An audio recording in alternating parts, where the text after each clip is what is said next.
കുടുംബത്തെ ഭരിക്കാൻ അറിഞ്ഞുകൂടാത്തവൻ ദൈവത്തിന്റെ സഭയെ എങ്ങനെ ഭരിക്കും?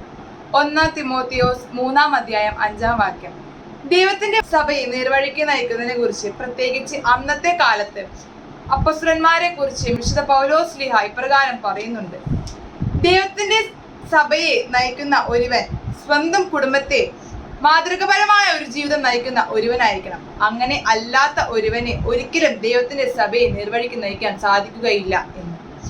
നമ്മുടെ ജീവിതം നമ്മൾ ഈശോയ്ക്ക് സാക്ഷ്യം നൽകാൻ വേണ്ടി നയിക്കപ്പെട്ടവരാണ് നമ്മൾ. അതോടൊപ്പം തന്നെ ഈശോയുടെ കൂടെ ഇരുന്ന് ഈശോയ്ക്ക് വേണ്ടി ജീവിക്കേണ്ടവരാണ് നമ്മൾ. ഈശോയോടൊപ്പം സംയോജിപ്പിച്ച് ദൈവത്തിന്റെ സഭയെ മുമ്പോട്ട് കൊണ്ടുപോകാൻ സാധിക്കുന്ന ഒരുവൻ ആയി മാറണം നമ്മൾ.